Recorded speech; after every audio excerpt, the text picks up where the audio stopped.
When we did the last talk, we had Donna Lean first. Yes, yeah. And that works. And then Kathy Bachner is a patient partner with Huron Perth Healthcare Alliance, but her journey started in a hospital bed. And I got very sick over the weekend and ended up at the ER in St. Mary's. And they did a series of tests, and later on in that week I became very sick with what was diagnosed as necrotizing fasciitis, or the flesh-eating disease.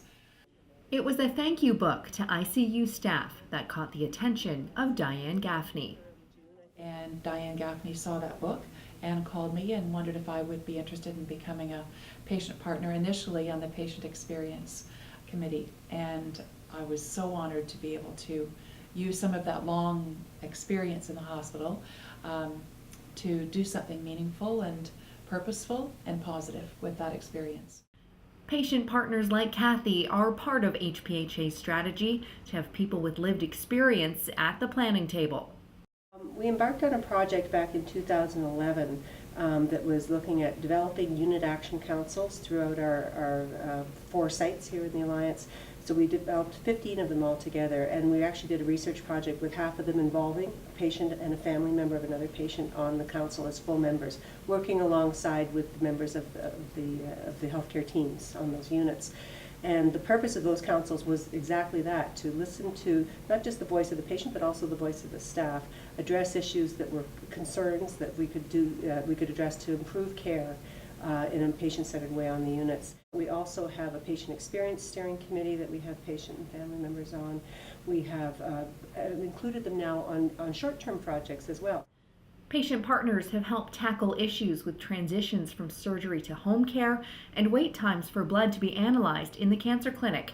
They've also inspired a relocation of a lab. Because what would happen is they'd register on the first floor, then they'd have to go up to the 5th floor to get their blood work done, and they'd have to come back down maybe for x-rays to the 1st floor again, maybe to the 3rd floor to see their surgeon. So it was a lot of up and down and not very convenient at all for patients. So we heard their voices loud and clear on that, and were able to relocate to the 1st floor. Diane says patient advisors help staff see things through a fresh set of eyes. Meanwhile, Kathy's happy she can use her experience as a teacher at the bedside. So for example, I was a teacher for 28 years. So one of the things we worked on in another committee was the development of a survey, a patient survey. So I used my experience from writing clear, concise, easy to understand questions to help build a survey. Another place where your past experience, for example, would be in setting up education sessions with the nurses. So how does effective learning happen? I really appreciate my experience with the Huron Perth Healthcare Alliance because it really is a partnership.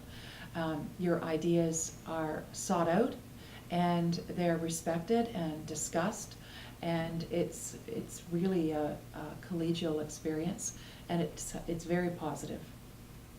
To be effective in how we work together and partner with patients, we really need to have them at the table to tell us what it is that they need in their own words, not what we think that they need.